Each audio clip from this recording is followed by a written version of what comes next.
Hi, everybody. It's me, Angela McCrae, founder of Uncorked and Cultured, on this fine Wind Down Wednesday. I hope everybody's having an amazing week. I'm excited because I'm going to be joined by two Black male wine professionals. And they're going to share some perspective, to allow us to kind of get a sneak peek on what it's like for them being in a white male dominated industry that sometimes, makes them feel invisible in the room. So I'm looking forward to speaking with Vince Moten as well as Dennis McCarter. So first, I want to kind of have Vince join me. Hey, Vince, how are Hey, you? hey, great, Angela. How are you? I'm great. Welcome to Uncorked and Cultured. Yes, happy to be here.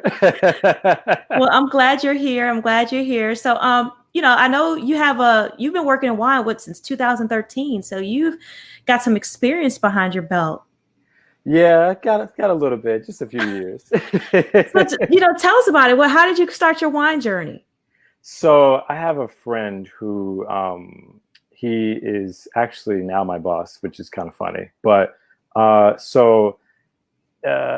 in my previous employment, I worked in overnight merchandising, Hmm. and I moved up from being a merchandiser to being a manager within 6 months, and then I Hmm. was a team lead, and I was a team lead for about a year, um, actually a little bit more than a year, and then when I was covering one of my route, it was just so interesting. I was like, I didn't expect to see, someone from what I was doing to then, see someone doing something different.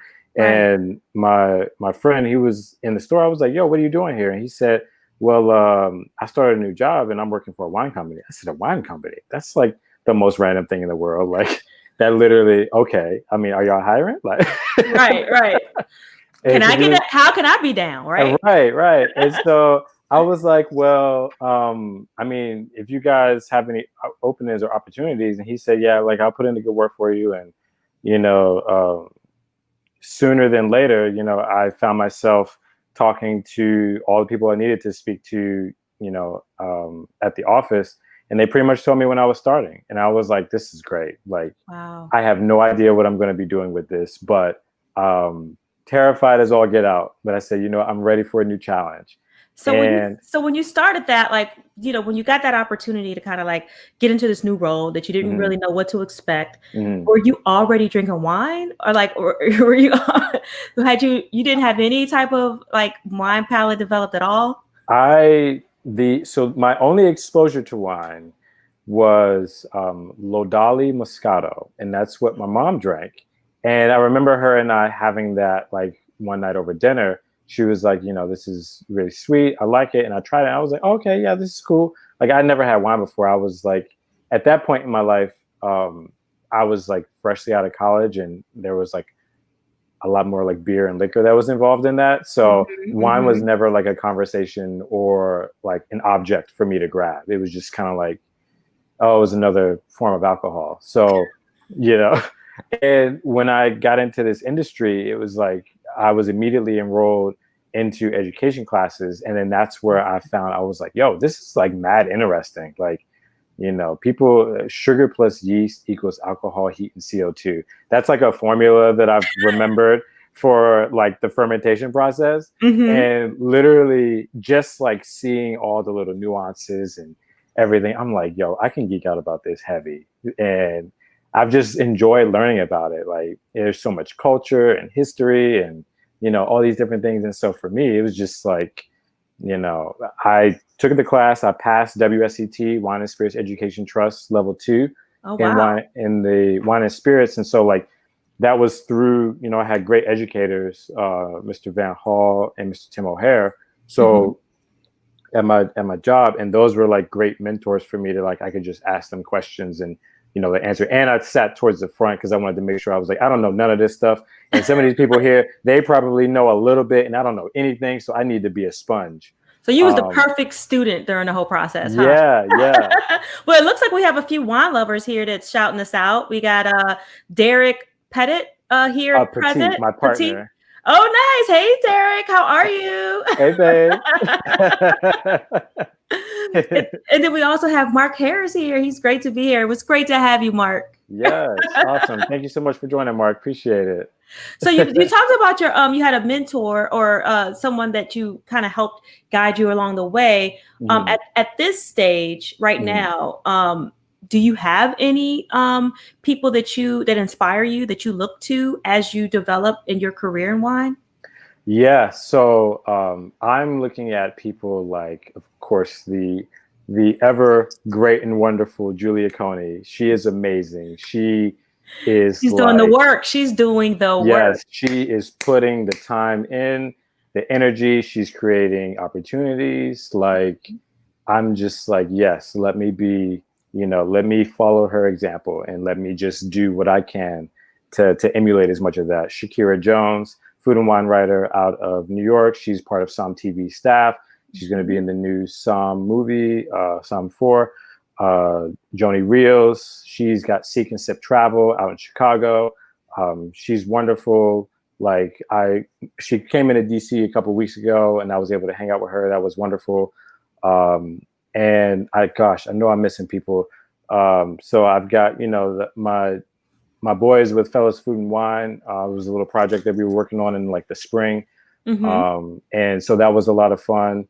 And just like, seeing people like Dylan Proctor, Felipe Andre, and gosh, I'm like blanking on a few of the other important names right now.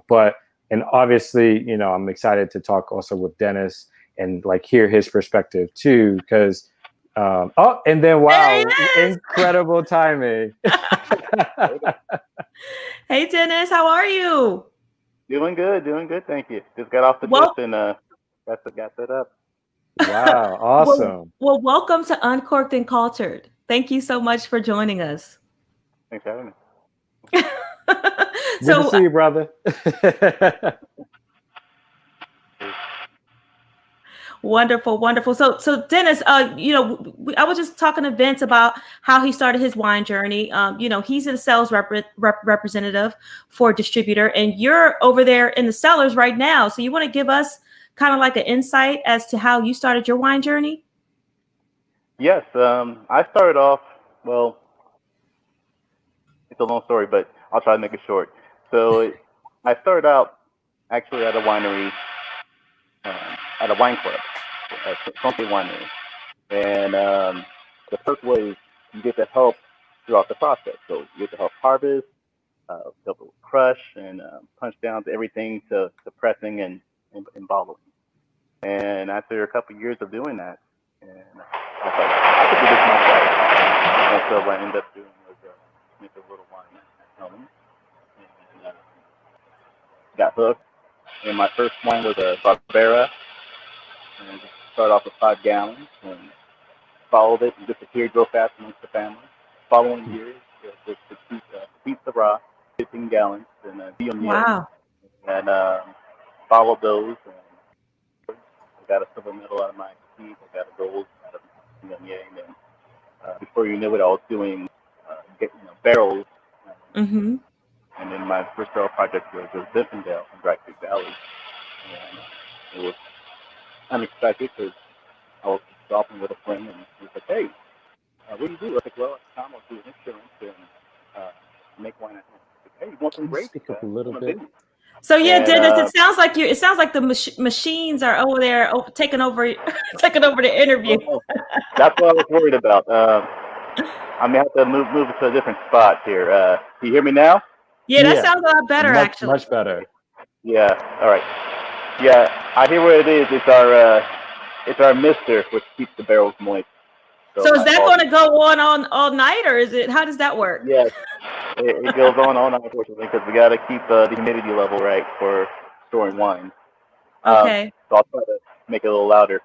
So I was talking about that barrel project, and Hmm. so I ended up having to buy a barrel and get about a little bit over 1,000 pounds of fruit and process it, stress over it, but in the end it worked out fine. And I bought that wine and I ended up calling it Woke, label that has a power solution. and ended up getting double gold at our local harvest fair, and also internationally for amateurs. And Nice.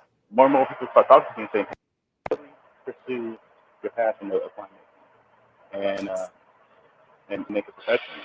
And So, slowly so but surely, I was beginning to make that step, and end up selling my agency and working a harvest internship at Vinify, where I work at now, and learned a much more than what I was learning at home, because we use, obviously different equipment, pumps, different cleaning procedures, 20 different winemakers here. right. So there's a lot of experience, but different. Hmm. It's like different steps. Everyone has their own recipes, and you follow their recipes to a T. And it's Right, nice to right. take it home, take knowledge at home, and make more wine, which is what I do. Well, this is amazing because to see you right there at the barrels, hearing the misters in the background, makes me feel like I'm right there in Sonoma County with you. So you're literally giving us a touch of the experience there of what it's like being there in the wineries. And I know, the sound is a little loud, so I know some people have been commenting. But one of the things that I just did is I threw up a picture of you, in the field doing some of your work, and I wanted to share your social media so people who might have questions can reach out to you and follow you, for some of the technical questions that they might have and insight on how you started making your own wine at home. So, gentlemen, I just wanted to kind of like really talk about like this article that Vince published recently. I'm sorry, I'm going to try to mute you for a second. Okay, so I just muted you, Dennis, because it's a little loud while I'm talking. But what I did do is I wanted to kind of make sure that people were aware of this article that Vince wrote recently, what it's like to be a Black man working in the wine industry. And I know, Vince, you probably share, so many Black wine professionals probably share the same sentiment as you. So I just want to, if you could just give, Dennis and I context, as well as all the viewers that are watching, context on what inspired you to really take this topic on.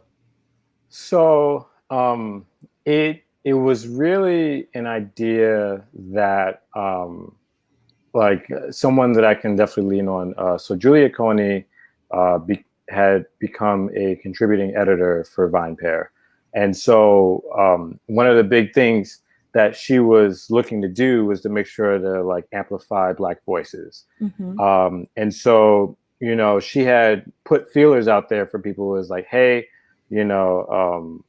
people that want to write about something, Mm-hmm. just anything related to the wine industry, like your role or your experience or just whatever, or just anything at all. It could be just about wine. Like it may not even have to be about you, but and so her and I, we got to talking, and it was like the consensus was like, you should really highlight how things are for you, and you should really highlight like the uncomfortable conversations that need to be had, as everything that's been going on between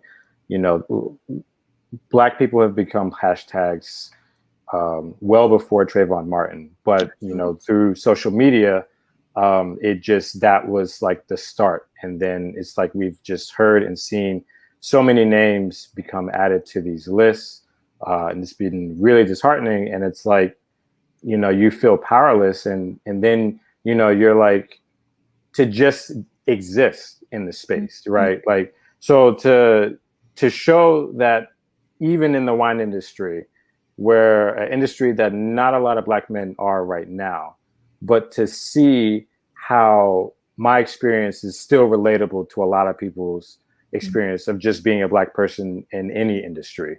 And I wanted to make sure that I highlighted, the scope of like, I'm being excluded from the table, and that's not right.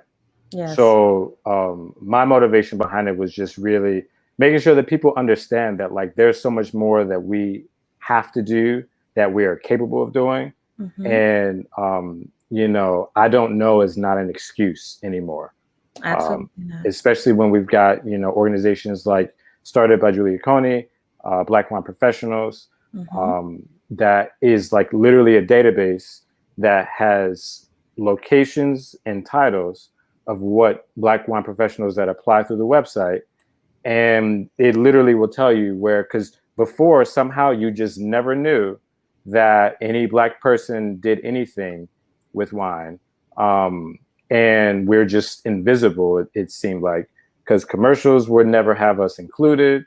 And it just, I don't want to be targeted either. Like, I don't want like an advertisement that's going to specifically go towards Black people. I just want it to be normalized that I'm a human being who has a passion for this, just like everyone else does. And in the commercial, just to see someone of color, Absolutely. it's not about like, I don't need you guys to like shift your focus to then say like, we got to have all Black people in this advertisement. No, like literally just have someone of either each ethnicity or just, represent the world we live in, like exactly. organically. And I know when Dennis and I first met on the group, he talked about an experience he had when he, because he works, at the Vinify factory, winery, and he, was given a tour. Dennis, do you want to kind of share that your perspective with that? Yes. Yes. So when I was doing my internship here at Vinify last year, I was storing barrels for Chardonnay and doing barrel work. And one of our clients was given a tour to some patients doing a tasting and getting a tour of the area. And as they passed by, I waved high, Can you speak a little louder, Dennis, please? Sure. And also, I was waving high at the patrons that were walking by, and one of the ladies happened to grab their purse and like look horrified, like, "What's this guy doing here?" As if I was going to jump down from the barrels and kidnap them. And it's like, no, I was just waving high, just no threat. I work here. I have no criminal record. I like wine. That's my only crime. But it was, definitely it felt like I didn't belong. And I think there's a perception that, when you see someone of color in a winery, it's like, oh, you're kind of stand out, you don't belong to it. I was like, no, I do. I work with it. And ironically, they were enjoying a wine that I had nothing to do with. And yet, didn't want to see me. Yeah. So and then there was an Obama. Wasn't there an Obama reference or something that someone said to you at one point? Yes. This wasn't at this winery. This was was working at Conte, doing one of the winery events where there's a barrel tasting. We have a lot of young wines. You have folks getting off buses that are coming in to taste the wines and maybe buying features. And so I was given information about our barrel wine and giving all the specs from where it came from, the percentage of alcohol, and then this one person, just after so many questions they asked, he said, "Well, what's the residual sugar?" And I was like, "Well, I don't know." And so only this person looks at their friend and says, "Oh, I can taste the Obamacare in this wine," and then walked away. And I was like, "What the heck was that supposed to be?" And it was rather frustrating. And so in that environment, like, did you feel empowered to like go to the person that you work for or like to share this perspective so they can be intolerant of that type of conduct with their guests? Or like, how do you manage that type of experience? Well, I did tell the person my manager at the end of the day, I said, "This is what happened." It's like, "Well, that's unbelievable. That was horrible to empathize."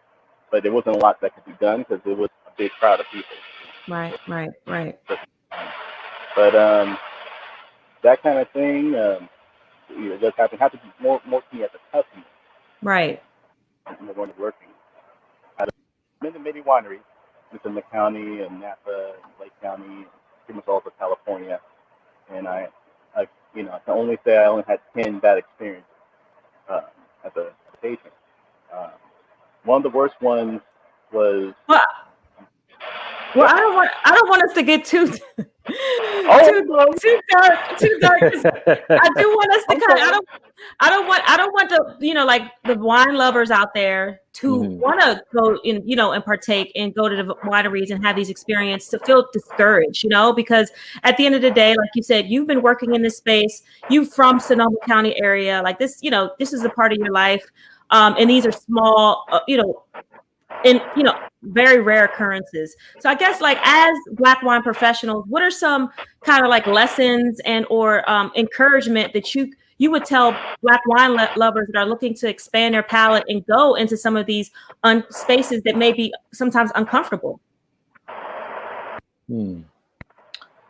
Well, I would say, like, based on my experience, you have to, as far as first with the wine, you have to go into trying the wine with the mindset that everything that you taste, you're guaranteed you're not going to like everything. So, like, just get it out of your head that, like, I'm supposed to like everything that I try. The whole point of the process of tasting and all that is to evaluate where you are and what you feel is comfortable for you. And you can only, like, I can't tell you, if something has a cherry flavor, like, is that off-putting for you? Like, I like cherries. So if you don't, then, that's something that's going to be an individual experience. And I think that as far as, like, going into these environments, I think that, like, the biggest thing to remember is, especially now, there's just been an enormous amount of protests that have been happening over the course of this summer. And granted, everyone is doing business differently because of the pandemic. And as we are, virtually interacting now, you almost have to say that I'm not going to accept, like, that I can't for an answer. Like, I can't accommodate your group because what? You know what I mean? Like, those type of, like, stereotypes of, like, a group of Black people, you're going to be loud and ghetto, so we don't want, your group at the table or making a reservation here. Like, those sorts of things, you have to, understand that, like, yes, every space is unfortunately not going to be the same. So every individual experience is going to be different. So someone's going to run their winery one way, another person's going to run it another way. And if you find any of those spaces that, it is uncomfortable and they're not tolerant, definitely call them out. Tag them on social media, tag them, like, Yelp reviews. Yeah, use your voice. Yeah. That's really where, because when people see that, then that affects their dollars. And then that's what will, if it doesn't cause them to close, it will cause them to change. So it's either one of the two. And I just say, be brave. Like, it's hard. It's not easy. I'm definitely, just me writing the article was scary as hell, because I'm like, I don't want to say my job is on the line, but, like, literally, I'm not saying anything negative necessarily about my job, but just, what it looks like. Because as we know, one thing that, at least, and I'll let Dennis also add in, but for Black people, somehow, if I'm speaking, then I'm supposed to be representative of all of us, when that is the furthest thing from the truth. I have one perspective, Angela has a perspective, Dennis has a perspective, and all of our perspectives need to be heard and understood. So, like, I don't need to be this, like, oh, well, we have Vince now, so this is our diversity. That's not how this works. You need a collective unit, and not just of Black people. I know definitely more emphasis on that, because there's so many other areas that we can improve. But, we need more women, and we need definitely more people of color, especially our Black men. So, and then I'll hand it off to my brother, Dennis. Thank you. All right, thank you very much. Well said. So to answer the question on what to do if you want to go to a winery, I'll say definitely look up a place. You have Yelp, you have so many social media platforms. Do call the winery. Like, right now, we're still in shelter in place, so there's limitation on, on what you can do. You can't just walk into a winery anymore. You have to set an appointment. If you have a party larger than 5, as a courtesy, do call and let them know so they can accommodate, because most likely they probably would refuse service at some wineries if you're of a part of your tribe or more. If you like certain varietals, look up winery that has a particular varietal and give it a try. Mm-hmm. Definitely be brave. Don't worry about making mistakes. It's not a test when you go wine tasting. And don't feel Mm-hmm. obligated to buy the wine. And it's Right. okay to pour. You can't drink all that wine. You gotta, especially if you gotta drive. But Mm-hmm. it's there's two types of wines you're gonna like for those that are getting into it. There's the Yep. ones that you like, that you don't. And Mm-hmm. from there, you can go further to why you like it, what it reminds you of, what kind of spices, what kind of Mm-hmm. fruit that it brings to you, to what they want to eat with it. Mm-hmm. And so, for example, I have a Pinot right now in my glass. Pinot that I made from Vinify during my harvest internship. So it's still in the barrel. So I couldn't So quite join you guys with what's that? let's see that color. Can you bring it a little closer to the camera? Yeah. Oh, wow. That's Nice. color. Yeah. That's Real. beautiful. It's almost like garnet. Like it's really, really light. Garnet, really, yes. So it's a Yeah. beautiful color. And I was pretty spoiled because no one else last year wanted to, have a shot at making, 1,000 pounds of fruit. I was like, I'll do it. So, Yeah. Used all the pump. So I did pump over, punch down, monitored Mm-hmm. the fermentation, and then pressed it, and it's been here since. And it's not going to be bottled, and I'll be taking it home. And it's a lot Wow. of wine to take home. Well, so it sounds like you have a big backyard to play in over there in Sonoma County. So Vince and I, we decided to crack open a bottle of Andre Mack's horseshoes and hand grenades. Mm-hmm. Have you had it yet, Dennis? No, I'm gonna add it to my list of wine to taste. So yes. Oh, go ahead. So Andre Mack, he started as a sommelier, I believe, and became a winemaker. Vince, I know this is you've kind of talked about his wine a bit in the past. Can you provide a little bit more context on his wine and his journey to kind of give some inspiration, since we're talking about Black men in wine tonight? Yes, absolutely. So Andre Mack, I believe it was in 2003, he received the Best Young Sommelier Award in America. And so he was the first Black man to do that, if my memory serves me correctly. And what's interesting about that too is like that landed him. He's from New Jersey, but I believe at this point, like he was in Texas, and then him getting that award landed him a job out in California working at the French Laundry, which is a really like high-end restaurant in Napa. Mm-hmm. And or is it Napa? I think it is, because it's like near Domaine Chandon. So it's somewhere out there. I'm pretty sure it's Napa.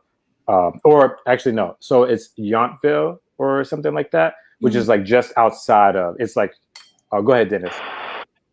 It's Napa County, so you're in the right area. Okay, perfect. Thank you.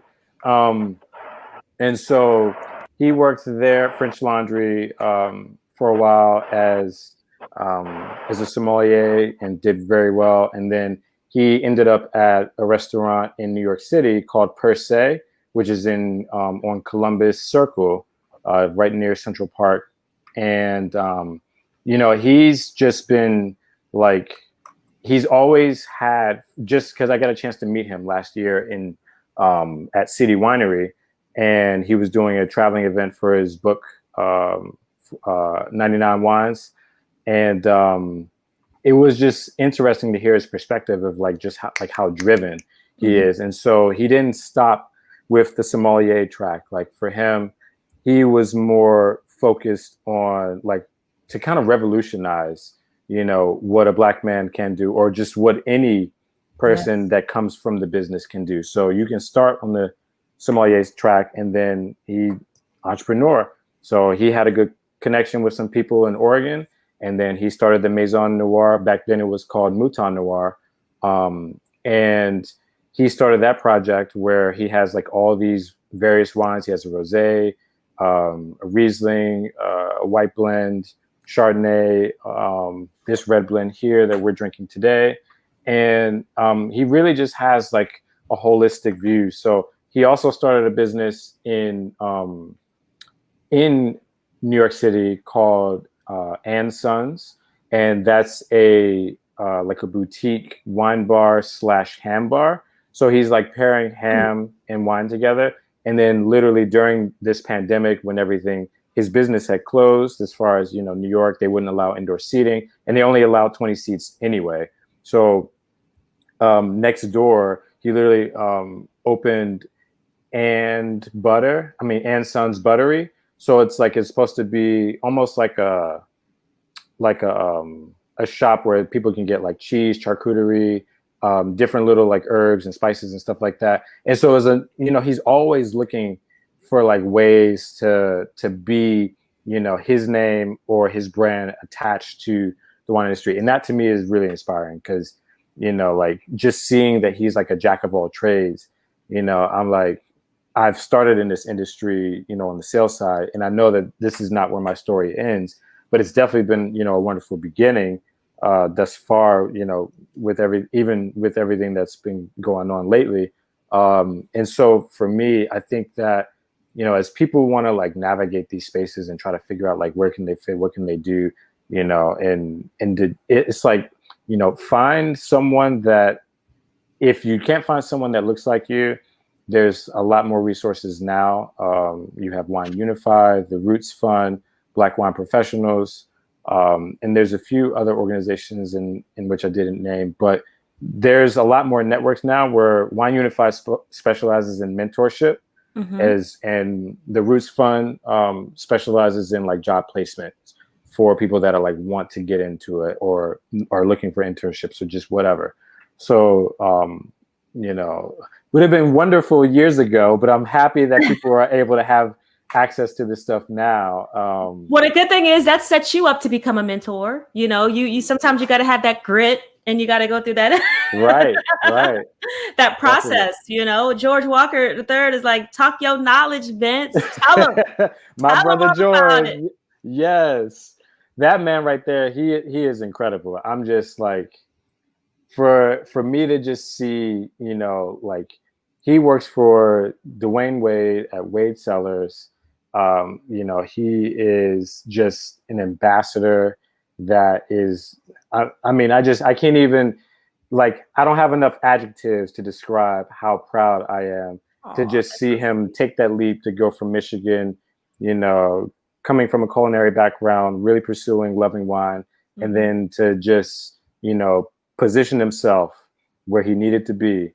And, you know, and for someone like Dwayne Wade to take a chance on him is just incredible. And it's just already like, you know, he's been there for about 2 months, and it's just amazing to see. Like, I can't wait to see, you know, what else he's got planned for us in the future, because that's going to be someone that everyone needs to follow and pay attention to as well. Absolutely. I'm looking forward to what he, you know, he has in store for us as well. I know tomorrow he'll be doing an IG takeover, which I'll share details with later during the segment. But, you know, you just talk about like taking those risks, right? I mean, that's been the consistent consensus in each one of you guys' story. I mean, you know, you being in the sales, alcohol distribution, you know, space, and then transitioning to wine with zero knowledge, zero experience, you know, Dennis, you taking the leap from being a part of a wine club and learning and getting exposure points, you know, being at vineyards, you know, when you're an insurance company, to literally do a complete 180, and you're making your own wine now. So I guess at this stage, I want to kind of really get a sense from you brothers, like what is the next thing for you guys? I know Vince, you have you know, elevate your taste, but I really want to know like what can we look forward to in this next chapter post COVID. It's coming to 2021. I'll let you go first, Dennis. All right, thank you. Well, what I would say is I'm going to continue my schooling. I was going to the junior college nearby in my neck of the woods. Fortunately, due to COVID, it kind of ended, but I plan on getting my enology certificate degree and starting my own winery, essentially. And Awesome. Nice. so I'm paying my dues as I work here as long as much as I can, but then get my schooling in and then see if I get my own label going. Nice. I can't wait to try some. I was going to say, I can't wait to support that. Yes, that's awesome. Well, I'll be happy to send you guys a bottle. So just message me and let me know. Yeah. Definitely. You have those thousands of pounds of grapes you over there. You got to get off your hands. Just let us know. We got you. Trust me, we'll help. Yes. Awesome. So Vince, what's up with you and elevate your taste? I know you were doing a lot of events before the pandemic. So how are you transitioning? How are you holding up with things now that we're in this new world order, so to speak? Yeah. So the life that we live in now is definitely, it's interesting. Like transitioning to more virtual events has been definitely an adjustment. Because like Derek, my partner, like he says that there's just something about being in the space with people. That's something that you can't replicate that energy over a computer screen. Like you can be excited and you can see people's reactions, but like when you're in this space with people, it definitely makes a difference. And Absolutely. when you're learning about something that you're unfamiliar with, you get that, like, you can touch and like grab someone and is like this camaraderie that I'm having right now. Like, oh my God, girl, did you try this wine? Like, this is amazing. And all those like little like side conversations. This is amazing. Yeah, isn't it? And it's like all those side conversations, like you can't really do that the same way. But people have, I don't want to say have become more acclimated. I feel like people are starting to accept more of like, okay, this is what it's going to be for the foreseeable future for right now. So in the interim, like we find other ways to be creative. I did do a limited like in-person event a few months ago, and that really helped me land a few tasting events. And so for me, like I'm just going to be maximizing the virtual space, and my strategy is to release like little videos along the way of a different way of doing wine tasting, not just like the sight, the color, the smell, but I'm going to take a different approach and really just try to like figure out producers. So not going to give too much away because I'm still like working on how I want to frame it. Absolutely. But definitely like that's going to be my avenue, and also pursuing further education as well. So Wine and Spirits Education Trust, I have my level 2 with the Wine and Spirits program and spirits separately. And then I'm enrolled in level 3 for wine, which once I pass that, I will determine if I want to pursue the diploma avenue. But for sure, like level 3 is absolutely going to happen. And then intro to quartermaster sommelier, I wanted to get to the certified sommelier track just to kind of give me better understanding of service, because I don't come from the hospitality background. I don't know all the correct ways per se of like serving the guests. Like you got to pour in a specific order, you have to do certain things a certain way, and I want to make sure that like as I'm elevating people's tastes, or as whatever that looks like for them, whether it's a casual wine night or a premiere tasting like I did for my brother Nicholas, you get like a unique and a full curated, because at the end of the day, like wine is expensive, but it's not more expensive than any other alcoholic beverage. So if you understand what it is that you're spending your money on, through an experience, a lot of times people will pay money for an experience. And, it's like, it's not that I'm necessarily capitalizing off of that, but like just trying to make sure that people get what they're looking for. They get a better understanding of like, okay, so when I look at this wine and I'm swirling it in the glass and I'm smelling it and I'm like, there's traditional terms that we use, but, you can use whatever comes to you. And, as long as we can communicate to each other, like, okay, this wine is making my cheeks bugger. What is that?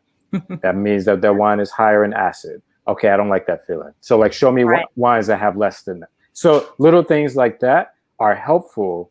So then when you're like, you know, when the world opens back up and, you know, you can do date night and you feel comfortable, you know, you can look at that wine list, or you can have that sommelier come over. You can tell them, like, I don't know everything about wine, but what I do know is, you know, I sat through an Elevate Your Taste experience, and I learned that, you know, wines that are too tannic, those are not really for me. What do you have that could like still work with my meal, but not be very tannic? And then the sommelier infinitely knows like what they can do, where they can go. So I'm not taking their job away, because that's never my intention. They absolutely serve a purpose. But an informed consumer is going to spend more money than an uninformed consumer, I feel like, because I know that if I feel more comfortable, you know, with knowing a little bit about wine, I would say, okay, I can spend $100 on this at a restaurant if I'm more confident in my own experience. Because you But don't want to risk, you know, trying something out, you know, for the first time with $100 bottle of wine. Right, and then you hate it, and then you're like, now you're going to think that everything that's that one wine that you order is a representation of all of it, and that's so not. You know, wine is so dynamic, it's so diverse, much like the people that live on the earth. You know, and so it's just amazing to see like how transformative it is. I mean, Chardonnay all over the world is totally different, and you know, so there's just so many wonderful things that I feel like once I get this education done, you know, hopefully I can transition into a new role, or pursue more of this in like a more in present state, and hopefully by that time we'll have like a vaccine, so that way I can come to wineries and I can come and see Dennis and, you know, people like Theodora with Theopolis and Dr. Chris Wachita with Wachita Wines.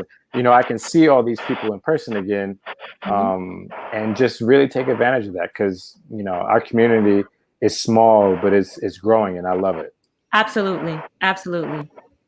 Dennis, do you have any thoughts on, like, because I think one of the things that is standing out to me from both of you gentlemen is education. Both of you guys both said that's the next kind of like level, you know, the level up is to kind of get that education.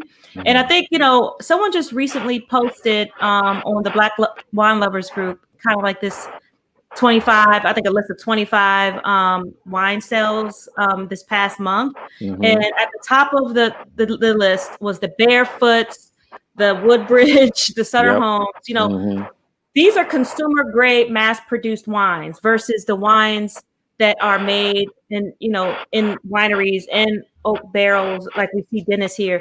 Can you guys kind of give some context? Because some of our viewers may not know, they may only have drinking, you know, consumer grade, you know, mass produced wine. I think it's important for us to kind of educate them in the process as well, as to how they can take the steps to learn more about the wine process and how they can actually, you know, elevate their experience. Well, I would say you gotta start somewhere. So you know, people go shopping, they buy what's available, buy what's affordable. And so usually that's gonna be the bulk wine. Can you speak a little louder, Dennis? Yes.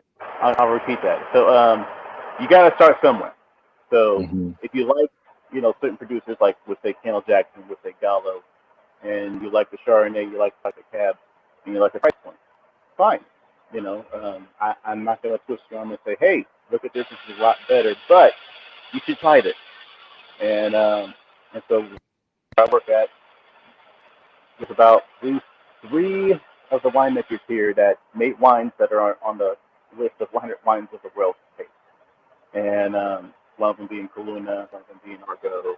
I can't think of another one.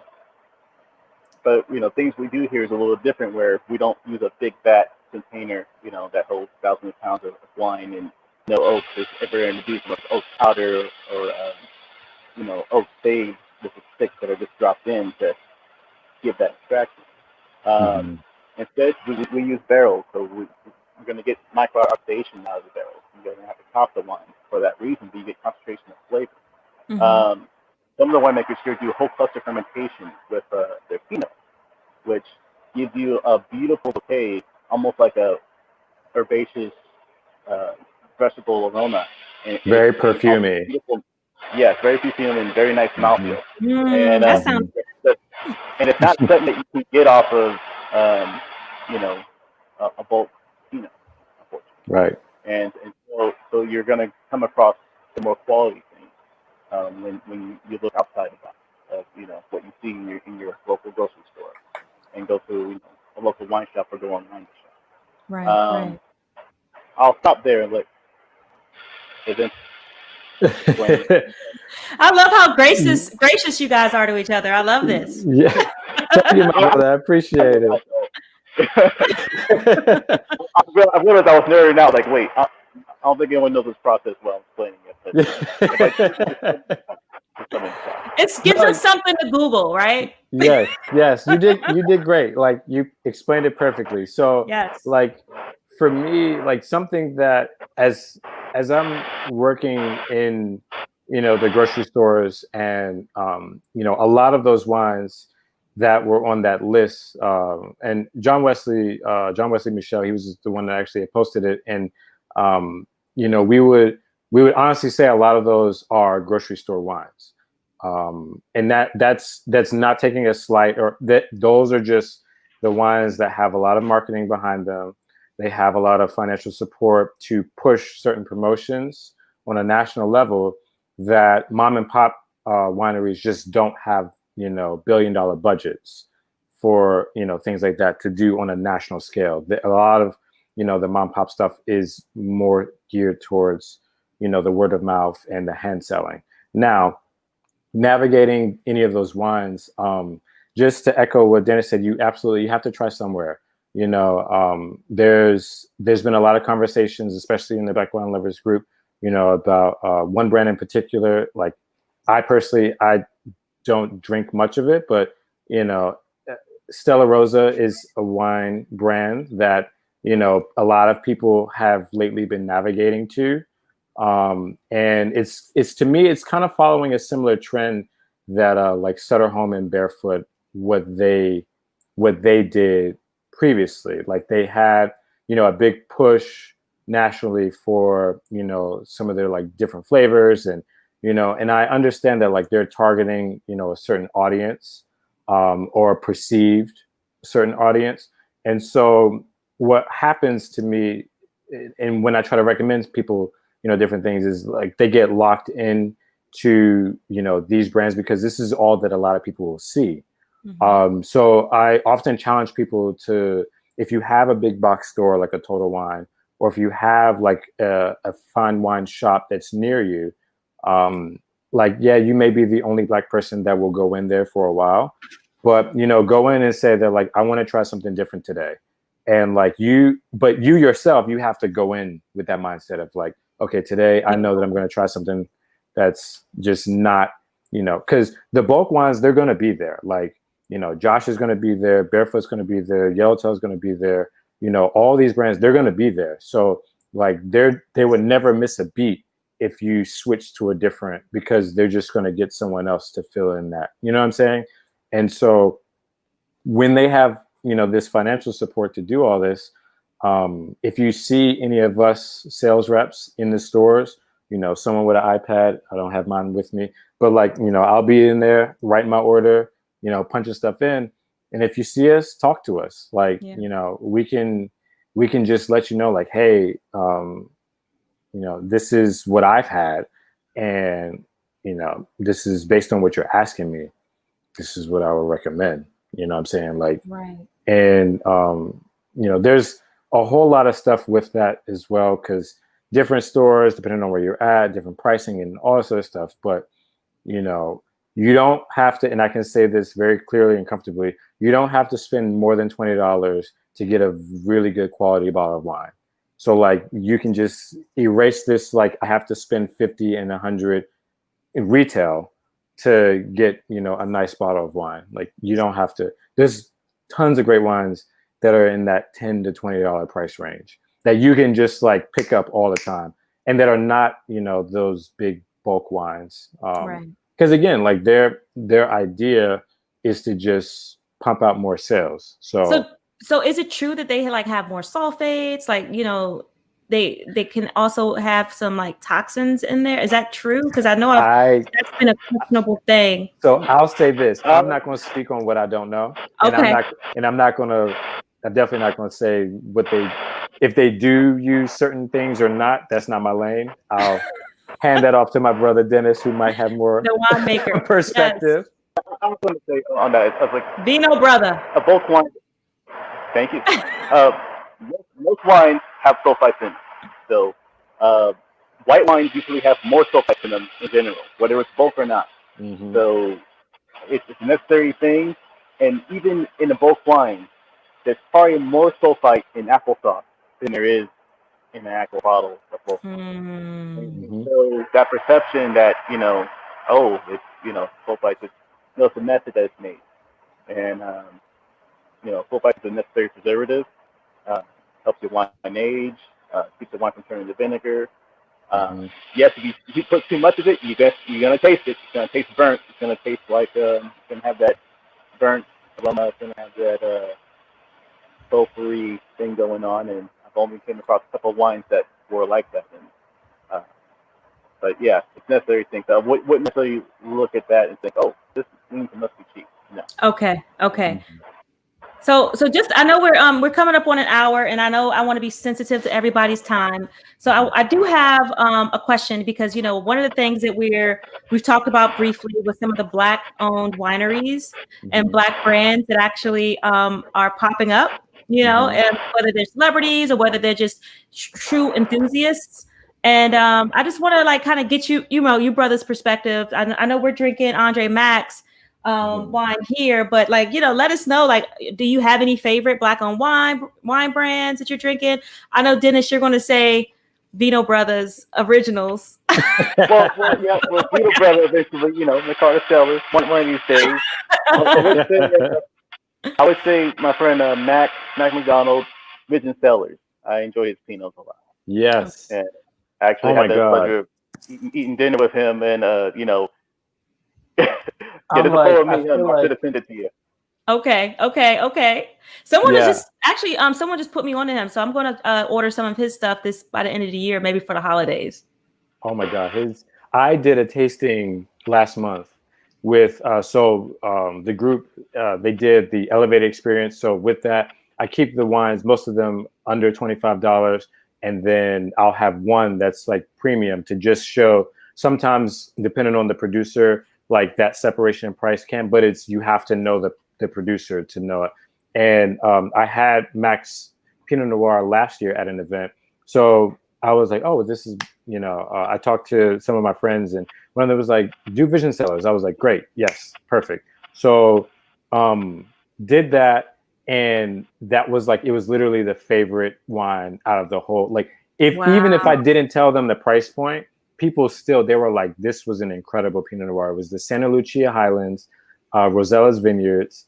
And I think like it retails like right around $50, and it is worth every penny. Like it is solid. It's the 2014 is the current release that he has right now.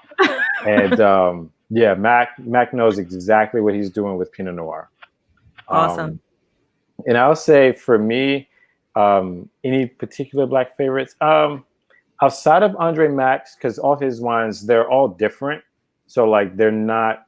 I'm really enjoying this. Enjoying this. Yeah, this is I'll say this one is an easy sell. Like liquid to lips, you get this in front of people, and like I've even at one of my tasting events, people that said that they're not too fond of red wine at that point, but they had this and they loved it. Like, and it has had them, seeking to repurchase it. So, but outside of this, I would say, gosh, it's hard to name just one. But I will echo the Vision Cellars as another good quality producer. And then I actually really enjoy Wachita Wines. Her wines to me, she has wines that come out of Lodi, and I believe she has some in Paso Robles, if I remember correctly. and she just released a rosé. I haven't tried it yet, but I do have a bottle of it. I'm really excited to like see, because it's a rosé of Mourvedre, which that's like not a common grape that you would see. That's something that would be more known in the Provence region in France. And so it's a difficult grape, kind of like Zinfandel can be difficult to, because it doesn't ripen evenly and that sort of thing. So it can be like a problem child, if you will, to kind of make it, but yeah, so Wachita Wines, Vision Cellars. GSM. Yeah, and the GSMs, yes. Yeah, so those three would probably be my top. Because I mean, I've tried a lot lately, and also, oh my God, Chris. God, I forgot Chris's last name. He's Christian. I actually have a bottle of his wine here, Bodkin. So. Oh, Bodkin, yes. Chris. The Sauv Blanc, and So his sparkling Sauvignon Blanc was amazing, and his oakless Chardonnay was probably the best like American Chardonnay that I've ever had, and it's at like a $20 price point. And I was just like, this is amazing. So, and that's all online. That's online sales. Yes, all shipped directly from the winery. Shipping was not expensive. Like he has a flat rate. Like anything between 1 and 12 bottles. I mean, 1 and 11 bottles is one price, and then if you do 12 or more, it's a reduced price. Awesome. And so yeah, but this is good. Like, so I'd say those four. See what I mean? It's hard to name just one. Yeah. And then I know I'm gonna add Dennis wine to my list as soon as I get to try it. Yes, I'm excited about woke. I like to consider myself someone that's woke during, these times. So I definitely want to try that one, Dennis. Oh, yeah. Well, actually, I'm woke, unfortunately. Well, I'm making a new woke. So. Oh, the new woke. Okay. So it'll be 2020. So it'll be a while. What I currently have is a cab that was actually co-fermented with Viognier. Almost like a roti done with a cab. That one took international bronze recently. And nice part about making wine at home is no one can tell you what rules you have to follow. Exactly. Like what roti, I guess you have to follow is you might know this more than I do. Events is like what 10% Viognier, and the rest is Syrah, and there's a law that says you can't go over that. Yep. Yeah. And so that's in the Rhone, right? Yeah, Rhone, yeah. Mm-hmm. And so I think Nicholas had a question about the Chardonnay, and I believe that was the Bodkin Chardonnay. Yes, the Bodkin. So his is bodkinwines.com, BODKIN wines with an S.com. Chris is great. Like he's super, like his whole concept is very interesting. Like the labels are inspired by, I believe it's like an old English symbol. And let me see, let me pull the bottle back out. So he has, each of the wines has an indication of a different English battle, if I remember correctly. The light's not. So the Victor Spoils, Bodkin, and then, but yeah, so here's the can see that information. Now. Yep. And his wines are very true to like old world style, I'll say that. So like, even though he grows everything in California, but he really, really takes on the traditional methods of, winemaking. So his wines will taste very French inspired, I'll say that, but with a new world twist. So he still leaves his imprint on it, so that way that it's not from France. But as we know, the French tend to be the benchmark for a lot of people as far as like making, emulating as much of their wines. Awesome. Yeah. Awesome. So so I know we're closing up the interview. So I just want to give you a chance, Vince, to just to kind of like let people know, like, where they can find you, how they can keep in contact with you. Yeah. So that way you can, they can ask you questions directly and continue the conversation. Absolutely, yes. So I am on Facebook and Instagram at Elevate Your Taste, as you see here. My website is elevateyourtaste.com. And you can also type in my name, Vincent Moten, VINCENT, Moten.com, and it'll redirect you if for some reason the Elevate Your Taste part doesn't quite come up. You can shoot me an email. I have a contact page on there. I check my emails daily. And sometimes if you send it in the morning, I should get back to you by the evening at the latest. And yeah, so I'm right now just doing virtual tastings, like I said, and out here just trying to elevate people's tastes. We got to drink more wine. Absolutely. It keeps me employed. It keeps you happy. So hello. Hello. Thank you. And Dennis, if you could just let people know where they could find you and, how people can get in contact with you when they're ready to get updates on your, first shipment to retail. That's it. Okay. Well, you can find me on Facebook, Vince McCarter, or Twitter, so at Vino Brother. Also Instagram, at Vino Brother.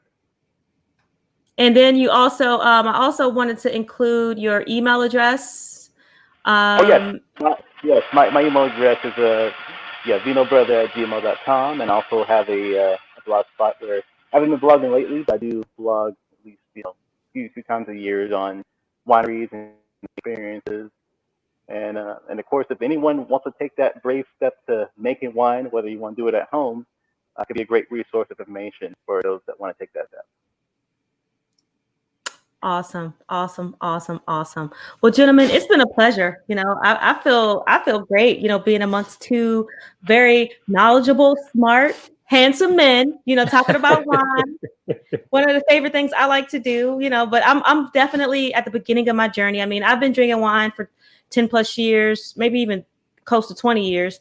And this is the first time that I've actually taken it seriously and taking the time to actually learn more about it. Before it was all about looking at the alcohol content, seeing what label looks the most, pretty, Yeah, and just go from there. And then of course having, those staple varietals. So I think, listening to you gentlemen just really allowed me to, understand the importance of stepping my game up, and being able to talk the talk and walk the walk in this journey. And I just want to thank you for sharing, the insight and being here. And I also want to take this moment to also shout out George Walker. He was actually, messaging earlier, leaving comments about, Vince's knowledge. So we just want to shout him out. He's doing an IG takeover tomorrow with T. Edward Wines and Spirits. Tomorrow at 3 p. Eastern, 12 p. Pacific. He's over at Wade Cellars. I believe he's a director of operations over there. Is that correct? I believe that's his title. Yes. He's the first Wade Cellars employee. So this is just incredible. I'm so excited. Yeah. Awesome. Well, hopefully I'll have him on Uncorked and Cultured next. So we continue the conversation featuring and profiling Black men in wine, because I believe it's important. I feel like, as a Black woman, it's an easier space for us to kind of collaborate, for us to kind of create community. And also, as Black women, we have a voice, and we exercise it. I just feel like Black men don't always exercise their voices. They sometimes, suffer in silence. They also, kind of internalize a lot of things. So I'm just honored, to be able to, give you guys space, to share, to encourage. Troy said he wants some of Vino Brothers wine, and that's exactly what it's all about, right? Using this as a platform to promote, to encourage, and inspire. And Mark is grateful. So thank you, Mark, for joining us. Thank you all for joining us. Thank you, everybody. Yes. This is amazing. I never thought that any of this would be happening. So thank you, Angela, for creating the space. This was wonderful. I see my brother Dennis dropped off, but definitely thankful for you as well, Dennis. Keep doing what you're doing. I can't wait to come out to Sonoma, and we can talk wine. We can get all into the nuances and the geekiness about it and everything. And it's just like this is, definitely the beginning of something really incredible. And I'm so happy to be here. So thank you again, Angela. This is wonderful. You're so welcome. You're so welcome. And thank you. Anytime you want to come on and chat with me, I'll bring you in. I'll invite you on for other topics for sure. Awesome. And for those of you guys who are joining for the first time, please spread the love. Let me know how you feel. Let me know what you want to see, who you want me to interview. Follow me on Instagram, Facebook, and YouTube, because, I'm definitely trying to build this platform to be able to do more of these type of talks and also to allow people that are still on their journey to share knowledge and to create space for all of us, because it's important. So tag me. Follow me. I also have a personal Instagram you can follow me on. So get in touch with me. I'm always open to meeting new people. I like connecting. So definitely, reach out. So, on that note, I'm going to end the broadcast. And once again, thank you, Vince. And I'll be in touch. We'll be in touch. Thank you so much again, Angela. Everyone have a great night. Enjoy your evening. Have a good night. Thank you.